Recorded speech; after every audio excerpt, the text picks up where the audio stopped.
Digan conmigo la iglesia, oró a Jehová. ¿Y qué hizo? Humillado grandemente en la presencia de Dios, de sus padres, y habiendo él orado, fue atendido por Dios. Pues Dios oyó su oración, lo restauró no solo a él, sino a Jerusalén y a su reino.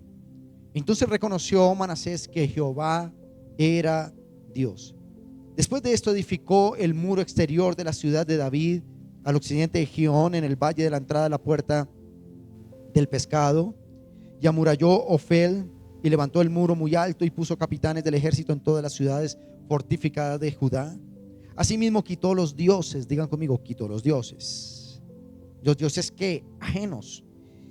Y el ídolo de la casa de Jehová y todos los altares que había edificado en el monte de la casa de Jehová y en Jerusalén, y los echó fuera de la ciudad. Reparó el altar de Jehová. ¿Leíste eso? ¿Qué hizo? Reparó el altar de Jehová y sacrificó sobre el sacrificio de ofrendas de paz, de alabanza, y mandó a Judá que sirviesen a Jehová Dios de Israel. Pero el pueblo aún sacrificaba en los lugares altos, aunque lo hacía para Jehová su Dios. Los demás hechos de Manasés, su oración a Dios, las palabras de los videntes o profetas que le hablaron en el nombre de Jehová, el Dios de Israel, he aquí todo está escrito en las actas de los reyes de Israel. Eso lo encuentras en Segunda de Reyes y en el libro de las Crónicas. Su oración también fue como oído, de cómo fue oído, sus pecados y su prevaricación, todo lo que él oró, los sitios donde edificó altares y erigió imágenes de acera e ídolos antes de que se humillase. He aquí están están escritas en las palabras de los profetas o videntes. Y durmió Manasés con sus padres y lo sepultaron en su casa, y reinó en su lugar su hijo Amón. Amén y amén. Para esto he podido, por favor, quiero toda su atención. He traído un material visual, la cual quiero que coloquemos allí. Si acá Multimedia me puede ayudar. Vamos a, lo que te acabo de leer, lo vamos a entender. Esta porción de la palabra la vamos a entender a través de este video. Quiero que esté muy atento. Tiene muy buena resolución, muy buen audio. Entonces esto nos va a demostrar que lo que acabamos de leer aquí lo vamos a ver de una manera más gráfica, y voy con la explicación de esto poderoso que Dios trae para nosotros. La impactante vida del rey Manasés. Manasés fue rey de Judá, que gobernó entre los años 697 y 642 a.C. Manasés fue hijo y sucesor del rey Ezequías. Él se declaró vasallo de Arsu, Urbaní, Pou, emperador de Asiria. Manasés siguió una política religiosa opuesta a la ortodoxa de su padre, ya que toleró los cultos asirios incluso en el templo de Jerusalén, así como elemento sincrético en el culto a Jehová, incluyendo la evocación a los muertos y los sacrificios de niños. Por esta razón, los profetas se levantaron en contra de su gobierno y le anunciaron el castigo divino. En este video estaremos hablando de la vida del rey Manasés. Empezamos. Después que falleció el rey Ezequías, a la edad de 54 años, le sucedió en el trono de Judá a su hijo Manasés. En el segundo libro de Reyes, en el capítulo 21, narra que Manasés comenzó a reinar en ciudad a la edad de 12 años, y no pasó mucho tiempo para que el corazón de Manasés se desvíe de los caminos de Dios. El relato bíblico dice que el rey Manasés hizo lo malo ante los ojos de Jehová. Manasés volvió a edificar los lugares altos que su padre Ezequías había derribado, y también levantó altares a Baal e hizo una imagen de afuera, como lo había hecho el rey Acab, y puso la imagen de acera en la casa de Jehová. Y no solo esto, sino que también el rey Manasés adoró a todo el ejército de los cielos y rindió culto a aquella cosa. Y asimismo edificó altares en la casa de Jehová y los atrios de la casa de Jehová. Edificó altares para todo el ejército de los cielos, y lo más abominable que hizo es que sacrificó a su hijo a un dios pagano. Y no solo esto, sino que también fue agorero e instituyó encantadores y adivinos, multiplicando así el hacer lo malo ante los ojos de Jehová. El rey Manasés imitó los pecados tanto de los cananeos como de los israelitas del reino del norte. Por esta razón, Manasés, en un tiempo, fue considerado por algunos el peor rey de Judá y el que más tiempo reinó. El relato bíblico dice que Manasés reinó 55 años, y durante ese tiempo Manasés estableció el politeísmo. Aborreció el culto a Dios, patrocinó el espiritismo y la astrología. El libro apócrifo Ascensión de Isaías narra que el rey Manasés adoró a Satanás, a sus ángeles y sus poderes, los cuales se deleitaron en Jerusalén a causa de Manasés. La anarquía ya se extendió en todo Jerusalén, y a consecuencia de esto aumentó la brujería, la magia, la adivinación, la curación y la fornicación. Sin embargo, Manasés llegó a tal punto de pecar en contra de Dios, que hasta pasó a sus hijos por el fuego, lo que significa que sacrificó a sus hijos vivos en un altar como adoración a un dios totalmente pagano e inicuo que se llamaba Moloc, quien era adorado con la quema de... Por esta razón surgió las protestas de parte de los profetas que le anunciaron el castigo divino. Según algunos estudiosos bíblicos, dicen que los profetas que Dios envió para confrontar a Manasés fueron Oseas, Joel, Nahum, Habacuc e Isaías. Sin embargo, Manasés, en vez de humillar su corazón, comenzó a perseguir a los profetas de Jehová. Según los libros apócrifos, Vida de los profetas y Ascensión de Isaías narra que Manasés hizo aserrar al profeta Isaías. En la tradición hebrea también se dice que Manasés hizo que aserraran al profeta Isaías en dos. Tal como alude en Hebreos capítulo 11, versículo 36 y 37, donde dice, otros experimentaron vituperios y azotes, y a más de esto prisiones y cárceles fueron aserrados. El historiador Josefo dice que el desprecio de Manasés hacia Dios llegó a tales extremos que condenó a los más virtuosos de los hebreos a una muerte cruel, sin perdonar ni aun a los mismos profetas. Todos los días había degüella, cientos, de tal manera que la sangre corría por Jerusalén. Esto coincide con lo que dice en el segundo libro de Reyes, capítulo 21, versículo 16. Leamos lo que dice el texto bíblico fuera de esto: derramó Manasés mucha sangre inocente en gran manera, hasta llenar a Jerusalén de extremo a extremo. Además de su pecado con que hizo pecar a Judá, para que hiciese lo malo ante los ojos de Jehová, era tanta la maldad del rey Manasés que había llegado a la presencia de Dios. Por esta razón iba a venir el juicio sobre él. En Segunda de Crónicas, capítulo 33, versículos 10, narra que Jehová habló a Manasés y a su pueblo, mas ellos no lo escucharon. Por esta razón vino el juicio de parte de Jehová. Jehová trajo contra ellos los generales del ejército del rey de los asirios, los cuales a prisión llenaron con grillos a Manasés, y atado con cadenas lo llevaron a Babilonia. Y es así como Manasés fue capturado en una batalla. Es interesante que los hallazgos arqueológicos dan apoyo histórico al relato bíblico.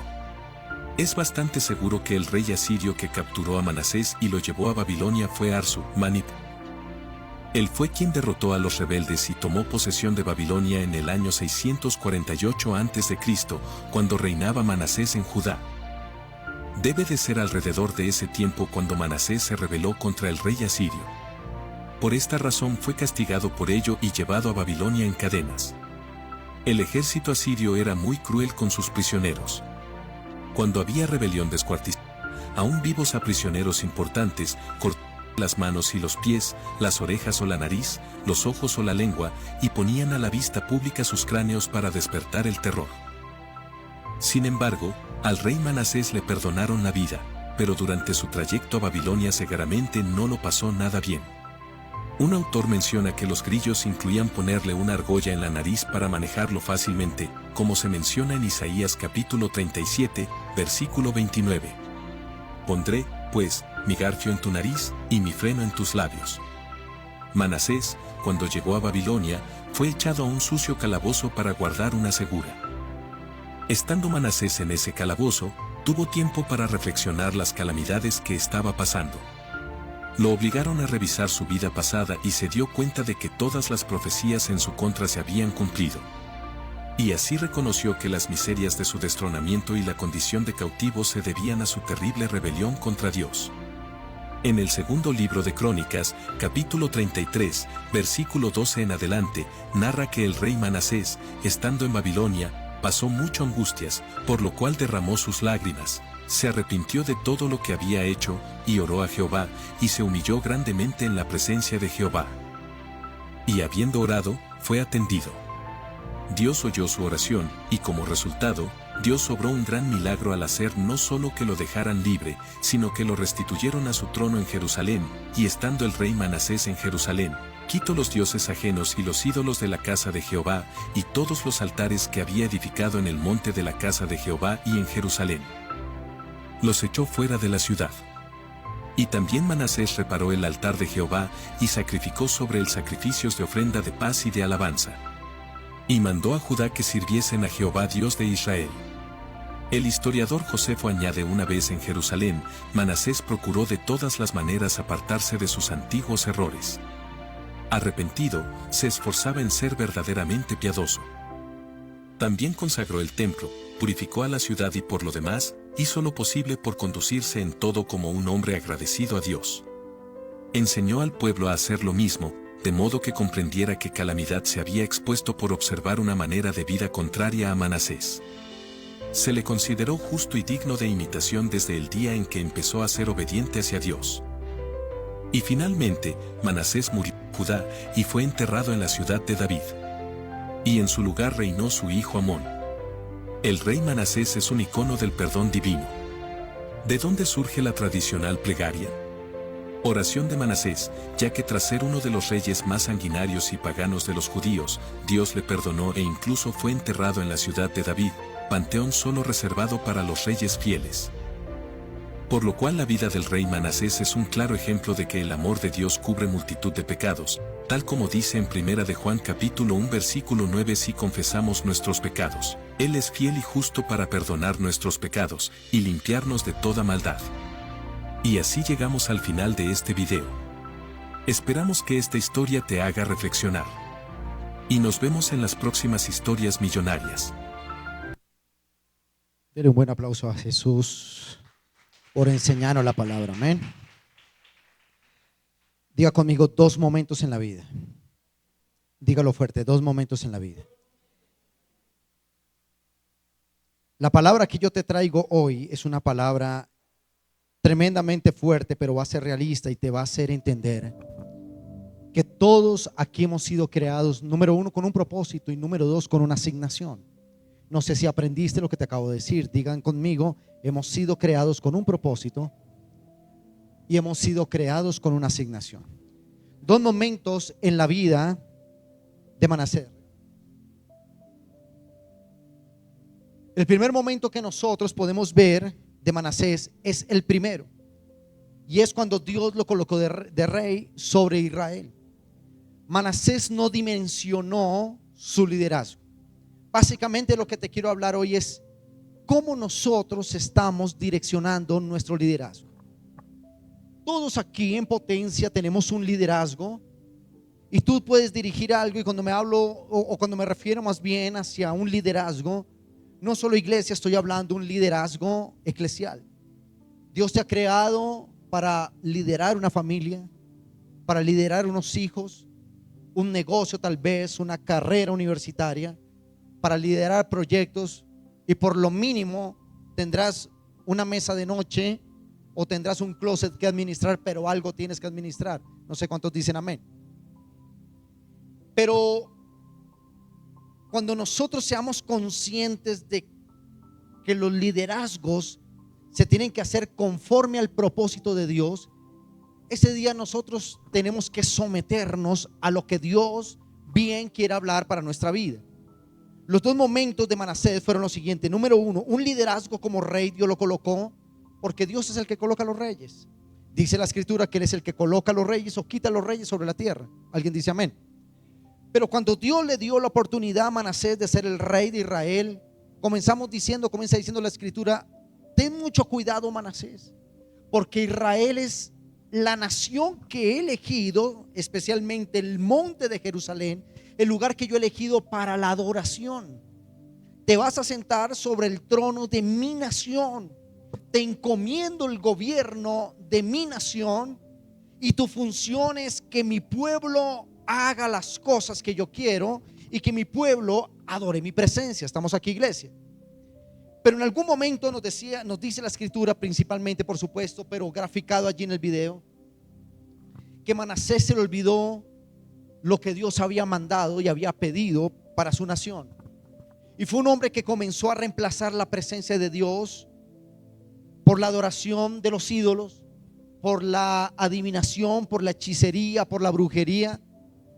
Y algo que me llama poderosamente la atención, dice que hizo altares a los ángeles del cielo. Esto es etimológicamente hablando o teológicamente hablando, el segundo cielo está lleno de potestades satánicas, de demonios con poder o con cierto poder, y este rey hizo alianza con esos demonios en el cielo, tanto así que los adoró. Y la casa, el templo que estaba dedicado para la adoración a Dios, allí habían figuras de demonios, y condujo al pueblo a la adoración de esos demonios. Está aquí la iglesia.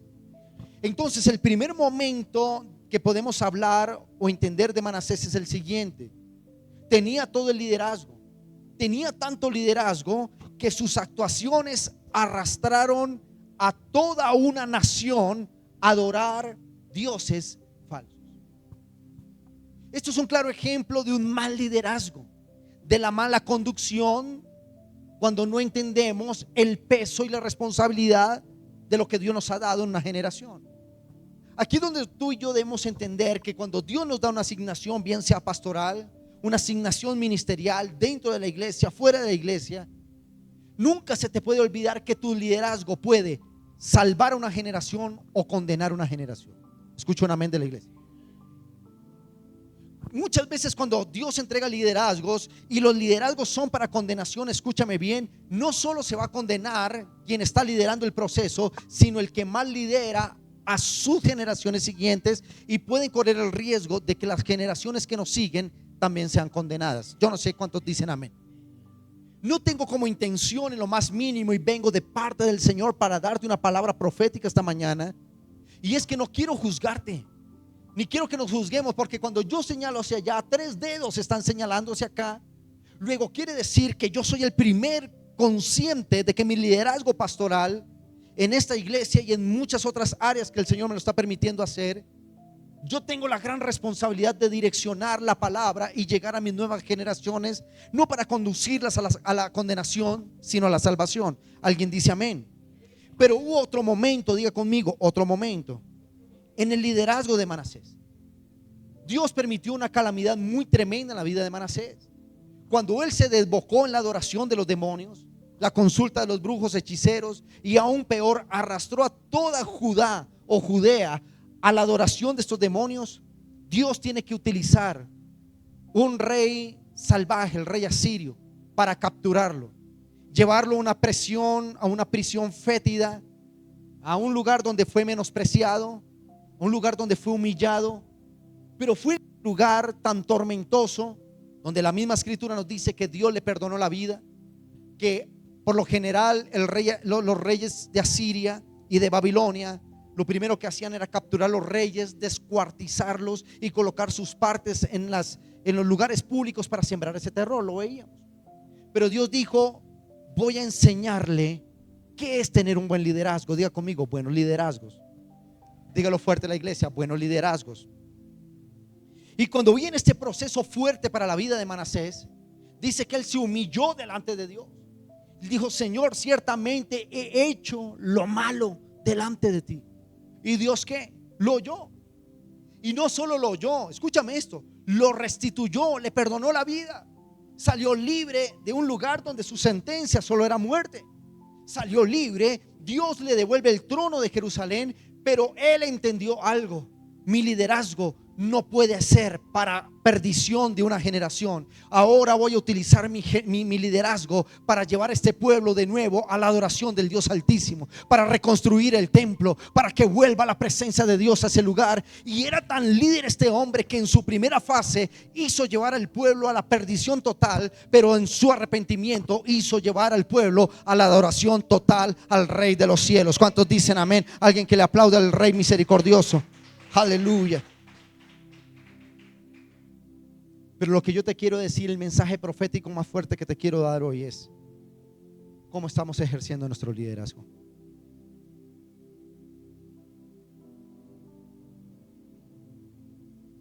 ¿Cómo estamos conduciendo nuestra vida? ¿Cómo estamos direccionando nuestra casa, nuestro matrimonio? ¿Cómo estamos direccionando nuestras finanzas, nuestros ministerios? ¿Cómo estamos direccionando nuestra nación? ¿Qué estamos haciendo con el liderazgo que Dios nos dio como padres, como madres, como hijos. ¿Qué estamos haciendo los pastores, profetas, los evangelistas? ¿Qué estamos haciendo? ¿Hacia dónde estamos direccionando nuestra generación? ¿A la perdición? ¿Al aborrecimiento de Dios a una generación? ¿O realmente estamos diciendo: Señor, no soy líder ni por méritos, no soy líder porque soy bueno, no soy líder porque soy el mejor, sino por asignación y misericordia me has colocado la capacitación de una generación? Yo te vengo a decir, y yo quiero hablar algo muy personal, y es, te lo he dicho y no tengo miedo de volverlo a decir las veces que sea necesario. A mí no me creas porque soy elocuente predicando la palabra, ni tampoco por los milagros que Dios hace a través de mis manos, porque al fin y al cabo los milagros no son míos, son del Señor. De mí no te impresione mi etimología o mi escatología o mis estudios bíblicos, la manera como predico, el poder con el que predicamos esta palabra. De mí mira si realmente yo estoy siendo un buen pastor para mi esposa, si yo soy pastor para mi hijo, si yo realmente estoy siendo un buen vecino, un buen pastor en este lugar, una buena oveja, un buen hermano, si realmente yo estoy construyendo algo que va a llevar a esta generación a conectar con la presencia, o lo estoy llevando a la condenación. Alguien dice amén. La gran pregunta es: ¿cómo estás conduciendo tu vida? Tú tienes un liderazgo. De repente tú dices: mis hijos no quieren saber nada de Dios. ¿En qué momento les cortaste esa relación con Dios a tus hijos? ¿En qué momento dejamos de ser padres de familias por convertirnos en los peores ogros que destruyen la familia? ¿En qué momento dejamos de ser pastores que construyen vidas y destruyen vidas? ¿Cómo es la palabra profética de hoy? Es cómo estamos conduciendo nuestros liderazgos. ¿Qué estás construyendo en este tiempo para conectar una generación con Dios? Diga conmigo: todos tenemos un potencial. Dígalo fuerte: todos tenemos un potencial. Pero déjeme decirle que cuando usted le diga a alguien que tiene potencial, no se alegre tanto. Debería preocuparse. Porque la palabra potencial traduce lo siguiente, escúchame bien. La palabra potencial quiere decir que tiene o encierra en sí potencia. Número 2, escucha. Potencial quiere decir que puede suceder o puede existir. Cuando a ti alguien te diga: hermano, usted tiene mucho potencial, preocúpese, porque le están diciendo: tiene mucho para dar, pero no ha dado nada. La gente dice: yo tengo potencial. Cuando arrancamos con tu potencial para que te conviertas en una potencia. No sé si me estás dando a entender. No sé si me estoy dando a entender. Cuando el potencial está en nosotros, diga conmigo: tenemos potenciales. Pero un ser humano tiene por desarrollar dos tipos de potenciales. Número 1, un potencial de liderazgo que construya, o un potencial liderazgo que destruya. A lo largo de la historia nos muestra la historia de la humanidad, que se han levantado muchos líderes. Muchos líderes han construido, muchos líderes han creado, muchos líderes han hecho inventos tecnológicos, han desarrollado grandes ideas y grandes inventos de beneficio a la humanidad. Otros han sido piadosos, se han llevado y han conducido a aliviar el dolor de la gente. Otros han utilizado el potencial de liderazgo para matar, para destruir, para asesinar, para formar guerras, para acabar con la inocencia de niños, de jóvenes en una sociedad. ¿Estamos aquí? Y nadie puede dudar de que Dios ha levantado grandes líderes y ha permitido levantar grandes líderes. No quisiera colocarlo aquí como ejemplo, pero vidas nefastas como la del señor Pablo Escobar, un hombre sumamente inteligente, con todas las estrategias, crear todo este imperio a punta de maldad, de muerte. ¿Qué hizo él? Utilizó su liderazgo para muerte. No solo colocando autocoches bomba en las ciudades y matando al ejército, matando policías o matando civiles. Fabricó toneladas de cocaína que destruyeron miles y millones de familias alrededor del mundo. Era un líder, claro, Tenía ejércitos privados, claro, mucha gente lo seguía, pero su potencial, algún día él dijo: tengo un potencial, pero lo voy a desarrollar para el mal, lo voy a desarrollar para destruir. Por eso hoy estamos en el mejor momento de decidir cuál es tu potencial y qué vas a construir con tu liderazgo, con tu potencial liderazgo. ¿Qué es lo que ven tus hijos o ven nuestros hijos de nosotros? Yo puedo predicar lindo acá, puedo predicar bello, demostrar el poder de Dios, pero mi hijo decir: tengo ausencia de un padre, ahí fracasé como líder.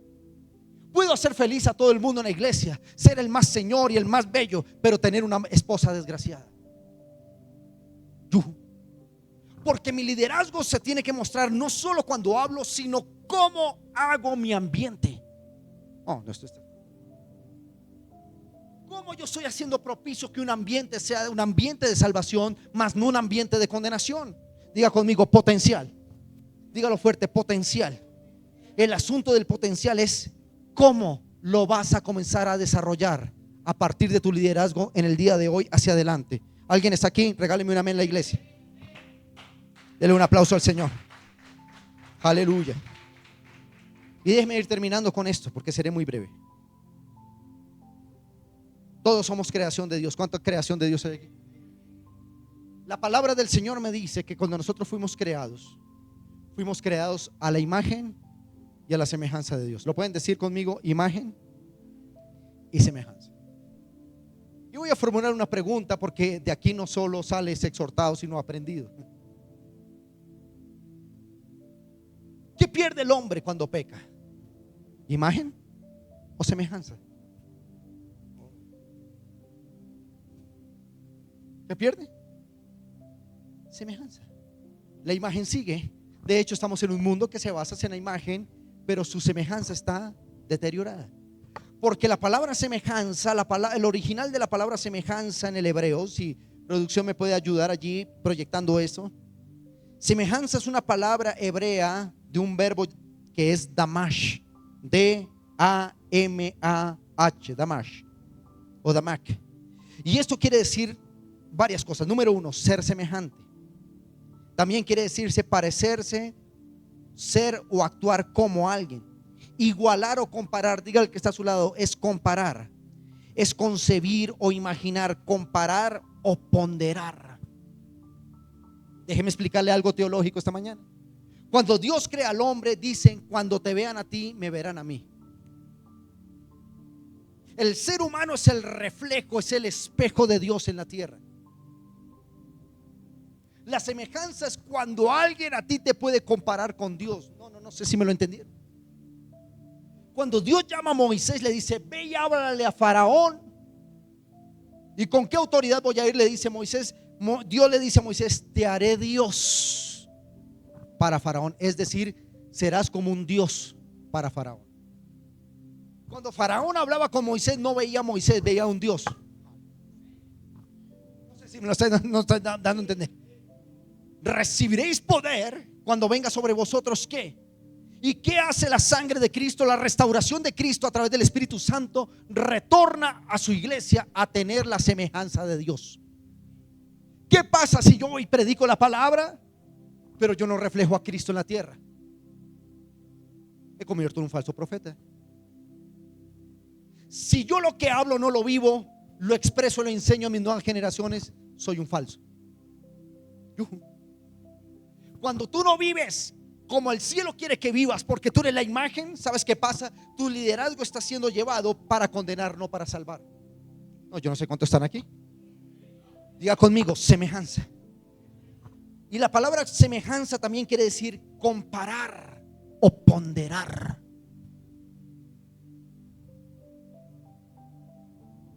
Que la gente cuando vea tu hogar diga: yo quiero tener un hogar como el suyo. Yo quiero tener inteligencia como usted. Yo quiero tener la capacidad de hablar como usted, la manera de pensar como usted. Usted me puede dar todos los sermones que quiera. Yo le puedo dar todos los sermones aquí. Yo le puedo hablar bonito, lindo, en griego, en arameo, en mandarín, en chino, en ruso, en lo que quieras. Pero si mi vida no refleja el cielo, soy un falso. ¿Alguien le está llegando la palabra de Dios esta mañana? ¿Por qué predica estos tiempos, pastor? Debería predicar de prosperidad cuando la economía anda mal. Sí, pero Dios te va a soltar recursos, Dios te va a soltar poder, Dios te va a soltar milagros, Dios nos va a soltar multitudes cuando seamos el reflejo del cielo. Y la gente diga: no es la iglesia donde destruyen, es la iglesia donde construyen, es la iglesia donde restauran, es la iglesia donde toma al caído y lo pone en los lugares altos. Ese es el espejo del cielo para la tierra. ¿Cuántos dicen amén? Dígale al que está a su lado: comparar o ponderar. Pero cómo nos gusta que nos ponderen, ¿verdad? Y cuando no te ponderan, no hay unción. ¿Quién te dijo eso? A Jesús un día llegaron a adorarle y alguien llegó a decirle: buen Dios, maestro. No, llegan y le dicen: Señor bueno, le dicen a Jesús. Y Jesús se exalta y dice: no me digas bueno. Bueno es el único bueno es Dios. A mí no me llames bueno. ¿Sabe por qué Jesús? ¿Y cuántos creen que Jesús es bueno? Como 3 o 4, Dios mío, qué peligro. ¿Cuántos creen que Jesús es bueno? Pero Él le dice: no me llames bueno. Bueno, el único bueno es mi Dios. ¿Sabes por qué? Porque Jesús no podía llamarse bueno, ni ser un ejemplo, ni ser un espejo, ni ser aquel donde toda rodilla se doblara ante Él, si primero no daba el ejemplo de ir a la cruz, derramar su sangre, vencer la muerte y sentarse en el trono. Jesús no tenía afán de adoración. Diga conmigo: Jesús no tenía afán de adoración. Jesús tenía afán de enseñar cómo comportarse como líderes. Siento la unción del Espíritu aquí. ¿Alguien me está entendiendo esta mañana? Diga conmigo: semejanza. Cuando nuestro potencial lo direccionamos a levantar una generación y no a condenarla, ese día te pueden llamar bueno. Yo pensé que era bueno porque tocaba bien el piano, no señor. Yo pensé que era bueno porque tocaba bien la guitarra, porque sé mucha escatología, no señor. Pastor, yo pensé que usted era bueno porque predica muy chévere la palabra, no señor. Porque usted es muy elocuente con sus palabras. Pues los poetas son ateos y también hablan bonito y no creen en Dios. ¿Me entiendes eso? Para mí mi mayor victoria como pastor no es solo que la gente me diga: oh, qué tremendo eres, pastor, yo quiero ser como tú. Sí, siga mis pasos. El apóstol Pablo dijo: sean imitadores de mí. Mira la responsabilidad de Pablo: decir: imítenme porque yo imito a Cristo. No le puedo decir a usted, hermano: imíteme cuando yo soy un borracho, un adúltero, un mentiroso, un vago, un conflictivo. ¿Qué te voy a seguir, hijo del diablo?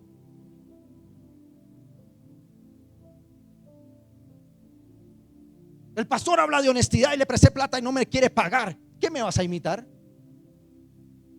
El pastor habla de santidad pero le coquetea a todas las de la iglesia. ¿Qué le voy a? ¿Cómo voy yo a decirle a mi hijo: sígueme? ¿Cómo le voy a decir yo a mi hijo: tienes que ser hombre de una sola mujer? Pero papá, usted, por ahí le he visto unos chats raros. Pero que predique. Hay mucha gente que el diablo sabe más Biblia que los mismos cristianos. No, por acá no me entendieron. Por aquí de pronto. El diablo sabe más Biblia que los cristianos. Porque el diablo vivió en el cielo. El diablo conoció la palabra. El diablo adoraba. El diablo miraba cara a cara a Dios. El cristiano solo cuando te ponemos el versículo acá. Y eso si vienes a la iglesia. Diga conmigo: liderazgos. Dígalo fuerte: liderazgos. ¿Cómo voy a conducir mi liderazgo? La gran pregunta esta mañana es: ¿hacia dónde vamos a ir? No es que yo pensé que el líder era el líder de la iglesia. No, esto es parte de un liderazgo diario que tú tienes que ejercer. Yo creo que usted ha escuchado de un nefasto hombre llamado Adolfo Hitler. Adolfo Hitler. ¿Sabes cómo comenzó la política en Alemania? El primer ministro de ese entonces, antes de Adolfo Hitler, vio un muchacho virtuoso, políticamente con futuro, elocuente. Vio un muchacho líder, un muchacho con potencial. Y sabes que cuando él fue a colocar los primeros pinos en la política de Hitler, fue como vicecanciller de Alemania. Es decir, era el segundo al mando en el ministerio o en el departamento que se encarga de las relaciones internacionales de una nación. ¿Estamos aquí, iglesia? Y gente llegó a decirle al primer ministro: ni se le ocurra colocar a ese muchacho. ¿Pero por qué? Es un buen muchacho, es inofensivo, sabe hablar, es buena persona, tiene potencial, nos consigue votos. ¿Por qué no lo vamos a colocar? Y lo colocaron como vicecanciller. Y allá llegó como topollillo. La gente decía: es un peligro, ¿cómo lo vas a colocar? Déjelo, es un buen muchacho, desarrollemos su potencial. ¿Sabes qué hizo Adolf Hitler en su función de vicecanciller? Comenzó a viajar por toda Europa a decir: limpiemos a Europa de la raza incorrecta. Y los grandes cancilleres y presidentes de Europa comenzaron a ver: qué buena idea, muchacho. ¿Por dónde comenzamos? Por matar judíos. Bueno, él no dijo matar judíos, él diría por expulsar los judíos. Potencial, diga conmigo, potencial.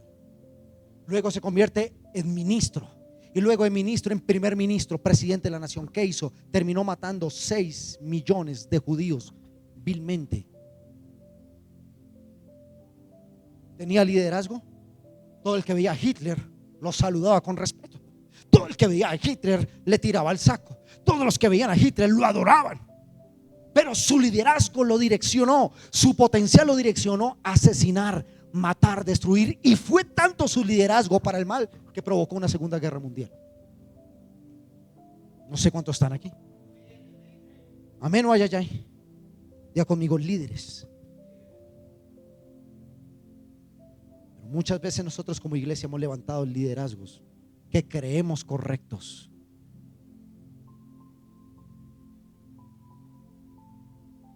Y lo que estábamos haciendo es dañar.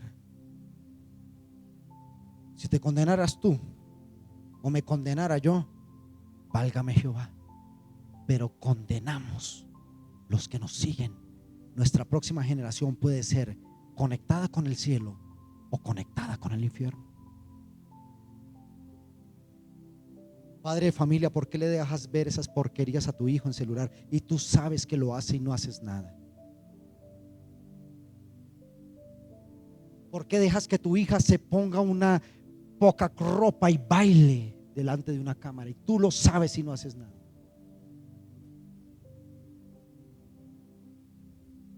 ¿Por qué sabes que tus hijos están haciendo cosas incorrectas y no los detienes a tiempo? ¿Qué potencial queremos desarrollar de nuestros hijos? ¿Cómo le voy a yo decir a mi hijo: sé seguidor de mí como yo de Cristo? Pero papá, es que usted lo llama el de la deuda y me manda a decir: dígale que no estoy. Wow, creo que me metí en un terreno bastante complejo, pero válgame Jehová que vengo con autoridad divina para decir.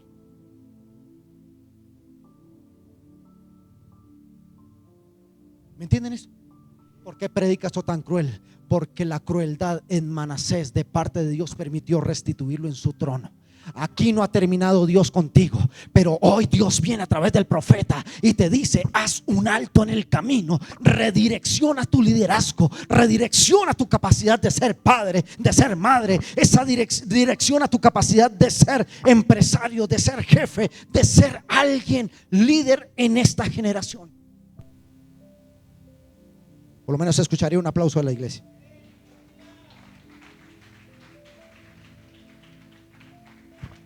Diga conmigo: todos tenemos potencial.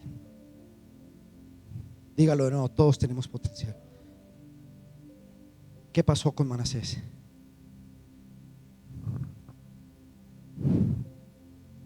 Dios permitió un momento muy difícil. En una cárcel putefacta,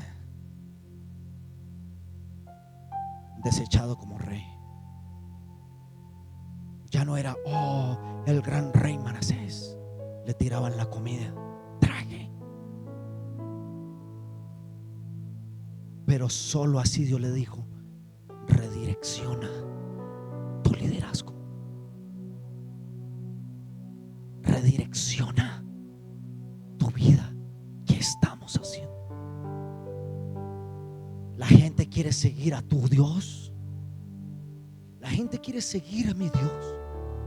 Pero usted es un ladrón, pastor. Usted es un mentiroso. Usted es un mujeriego.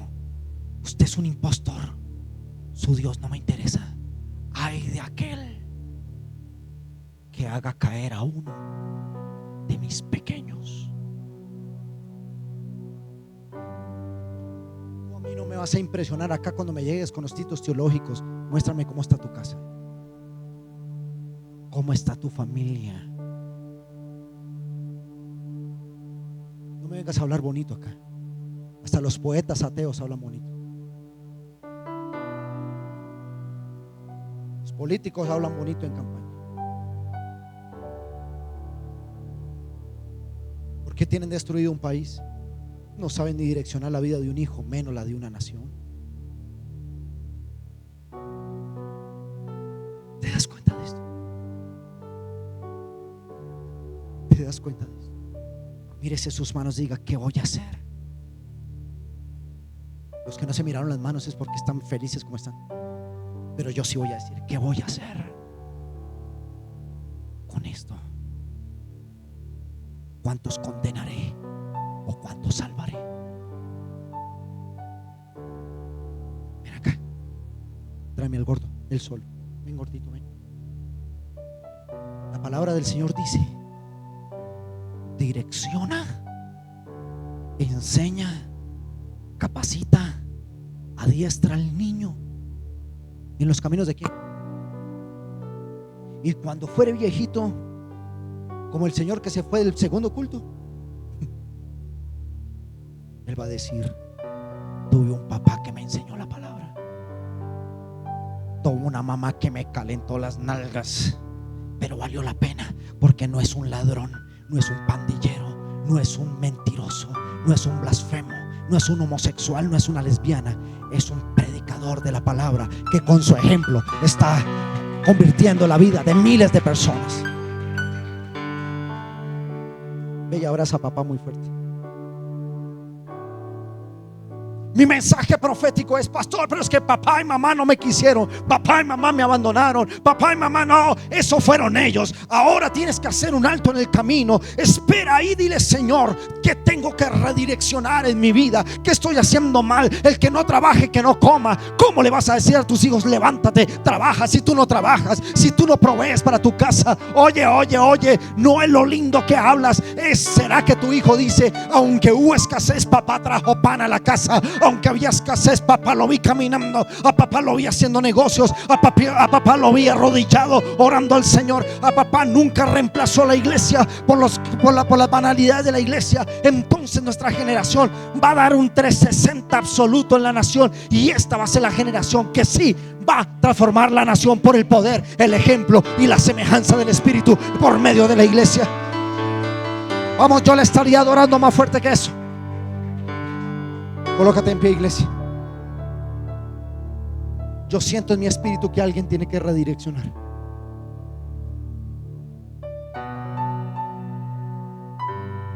Papá, ¿puedo ir a los 15? No.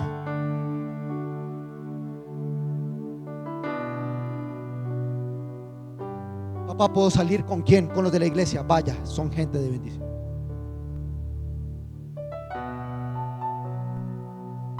La estadística dice que las primeras drogas que se prueban son en los 15 años. ¿Voy a mandar a mi hijo a empujarlo? Y él no sale como danzando allá. Aleluya, mi papá me dijo que no a los 15. Sale roncado.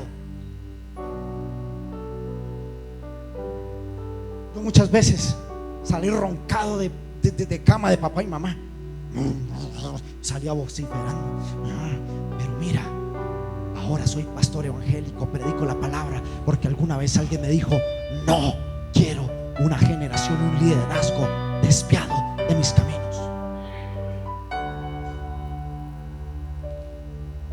Qué tremendo. A mí no me compras haciendo que haces ministerio.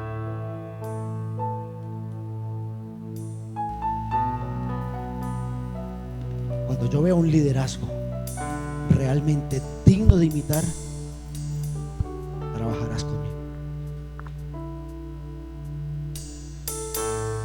La misericordia, misericordia es que aunque sé que lo estoy haciendo mal, stop, detente y dile: Señor, yo no le puedo echar a esto tierra y taparlo, porque si los profetas no hablan, las piedras hablarán.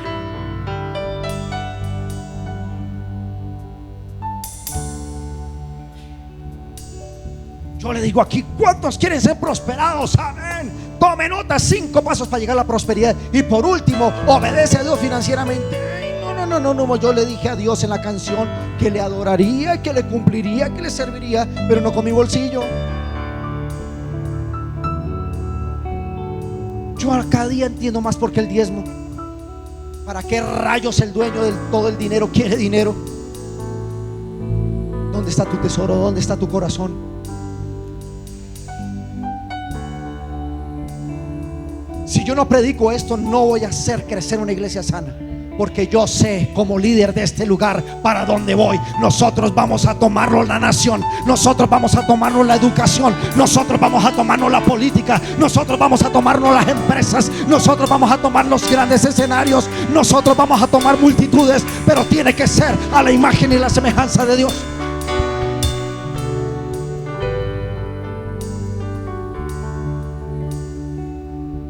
No me puede impresionar a alguien.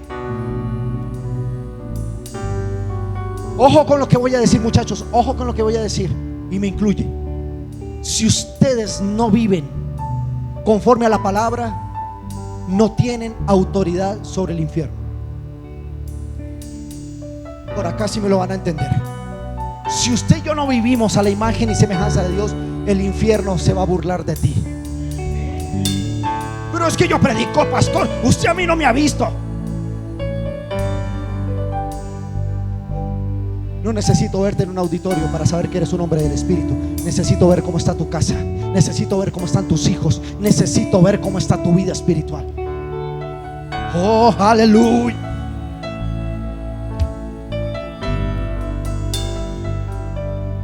El rey David, dice la escritura, que era un hombre conforme.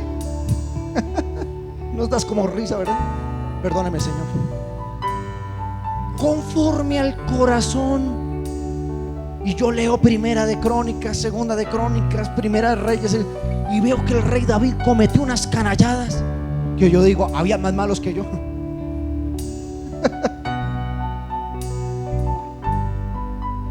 Y porque era un hombre que Dios descendía y decía: tan lindo, está hecho a mi imagen, tiene mi corazón.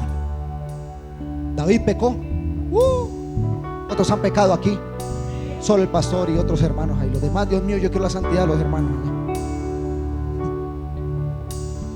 ¿Sabes cuál era la diferencia entre Manasés y David? Los dos eran reyes de Israel, los dos cometieron graves pecados, pero David, cuando pecaba, iba a las rodillas y decía: Señor, he pecado, estoy llevando mal mi liderazgo, no estoy haciendo conforme tú me dijiste que hiciera, perdóname, no quites de mí tu Santo Espíritu, trátame. Dice: examíname, oh Dios, conoce lo profundo de mi corazón, pruébame. ¿Sabes cuál es la diferencia de David? Cometía pecado, sí, pero le dolía pecar. Él veía a sus hijos, a Absalón, él veía a Salomón, él veía a Mical, él veía a su familia y decía: no. Si yo no soy primero un buen padre, si yo primero no soy un buen maestro para mi casa, ¿qué voy a estar gobernando una nación? Yo no sé cuántos están aquí. Yo no sé cuántos están aquí. Dele gracias a Dios por esta palabra. Dígale: Señor, la palabra no es solo que me motive ni salga feliz acá brincando. Esta palabra te va a hacer brincar cuando veas que los resultados de ser hecho a la imagen y semejanza, de haber colocado orden en tu casa, de haber colocado orden a tus hijos, orden a tu tiempo, orden a tu ministerio, orden a tus finanzas, te va a producir una apertura de cielos. Oh, aleluya. Yo dije, te va a provocar una apertura de cielos, y será cosa tremenda la que Dios hará contigo. Porque cuando tú caminas bajo la imagen y semejanza de Dios, Dios te dice: te entrego las llaves de la tierra, te suelto finanzas, te suelto poder, te suelto influencia. Pero cuando tú vayas a las rodillas y le digas: Señor, hago un alto en el camino, hago un stop y te pregunto: Padre, ¿te está agradando mi vida?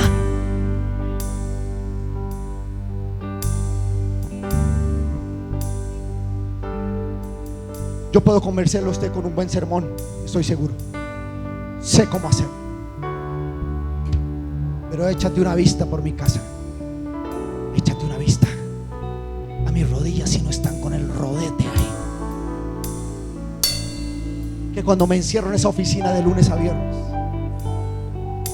antes de hacer negocios, antes del primer cliente, antes del primer, lo primero que hago es: Señor, esto es todo lo que te puedo ofrecer. Dios me dice: poco me sirve, pero tu arrepentimiento me sirve mucho. Oh,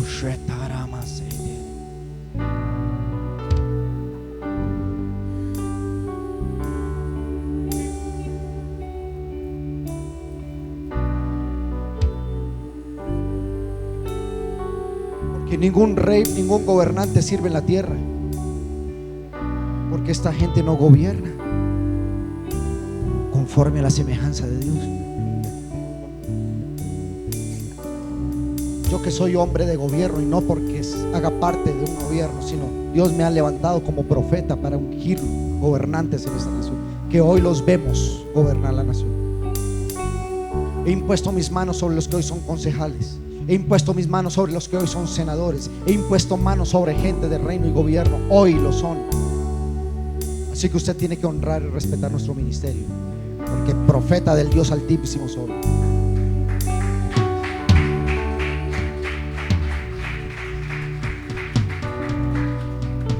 Y ellos nos invitan a foros, los traemos a la iglesia. Pero escúchame, mañana tengo un evento de gobierno. Vamos a instalar la mesa en el Consejo de Bogotá, la Comisión de Derechos Humanos, Provida del Consejo, los 6 concejales cristianos, respaldado de pastores y profetas que vamos a estar ungiendo para esta comisión. Allá vamos a estar. Ay, tan chévere va a estar. ¿Sabes dónde voy a estar primero? Antes de mis amigos concejales, en la presencia, en el secreto, diciendo: si soy digno, llévame, si no, no.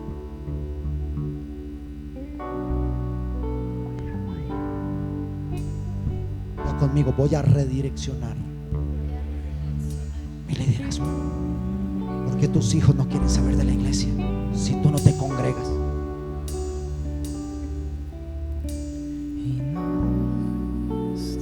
Es el día del padre y mi hijo no me trajo regalo y usted no le da ni de comer. ¿Qué quiere que lo honre? ¿Sabe por qué Jesús fue Rey de Reyes, Señor de Señores? Porque cuando estuvo en la tierra honró a su Padre. A la gente le parece tan fácil deshonrar una iglesia, una unción profética, unos pastores. La única de todos los proyectos, hermano, a mí no me sale el proyecto, no sé, pronto consignar ni cuenta me da. Pero sé de gente de la iglesia que recibió el milagro. Egipto le transfirió y ni siquiera guardaron silencio. No, porque el pastor me va a pedir plata. Tacaños. 10 leprosos sanó Jesús. 9 de ellos les corría la sangre hebrea, y solo uno extranjero, fenicio, dijo: oiga, no sean conchudos. Este Señor nos sanó de la lepra. Este Señor nos quitó esta porquería de lepra. Yo no sé ustedes, sigan caminando, pero yo me devuelvo a darle gracias. Y dijo: Señor, gracias por limpiar mi lepra. Los otros quedaron como unos desagradecidos, pero el otro recibió el don y el favor de Dios. Quiero que la iglesia haga una declaración profética esta mañana y diga conmigo: